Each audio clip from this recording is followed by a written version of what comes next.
Tuition والی بازی اگر آپ کو حل کر کے دیں گی تو کام نہیں آئے گا۔ اللہ رسول کا واسطہ ہے، ٹیوشن والی بازیوں سے ہاتھ جوڑ کے گزارش ہے کہ بھائی میتھ جو بچوں کی خراب ہو رہی ہے لگاتار ہر جگہ پر، اس میں بہت بڑا ہاتھ بہت معذرت کے ساتھ ٹیوشن والی بازیوں کا ہے۔ کیوں بھلا؟ وہ کہیں گے اردو کا کام یاد کر لو، انگلش کا یاد کر لو، اس پہ ٹائم لگ گیا نا، بیٹا میتھ کی باری آ گئی، چھوڑو، اس پہ ٹائم لگانے نہیں ہے۔ کون سا کام ملا ہے؟ یہ والا کام ملا ہے، میں تمہیں لکھ کے حل کر دیتی ہوں، تم دیکھ کے اس کو لکھ لو۔ اسکول میں ٹیچر کہتے ہیں ایکسرسائز میں 6 سوال ہے نا، میں 3 کرا دوں لیکن 3 بچہ گھر سے کر کے لائے۔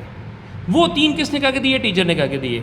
ٹیچر کے ذہن میں کیا ہے کہ اگلے 3 کون کرے گا؟ بچہ خود کرے گا، پریکٹس ہو جائے گی، دیٹ وڈ بی انف۔ ہوتا کیا ہے، 3 اسکول میں ٹیچر نے کر دیے، شام میں باجی کے پاس جائیں گے، 3 باجی کر دے گی، بچے کو کیا آیا؟ کچھ بھی نہیں۔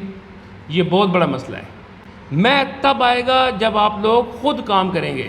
ہمارے استاد صاحب کہا کرتے تھے کہ میتھ آنا اور جنت میں جانا ایک برابر ہے۔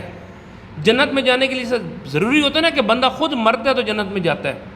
سیم اس طرح جب آپ کو خود تکلیف اٹھانی پڑے گی، دوسرے لفظ میں محاورت آنا، جب آپ کو خود محنت پڑے گی اور آپ مشکل میں پڑیں گے اور کوشچنس کو آپ خود سوچیں گے، سالو کریں گے، تب میتھ آئے گا، وگرنہ آپ کو میتھ نہیں آنے والا۔ یہ پیرنٹس کے ساتھ بھی گزارش ہے، یہ ٹیچرز کے ساتھ بھی گزارش ہے، یہ جتنی ہوم ٹیوٹرز ہیں ان تمام سے گزارش ہے کہ میتھ بہت زیادہ روئن ہو رہا ہے۔ اس میتھ کو بچانے کا یہی حل ہے، بچے کو خود کرنے دیں۔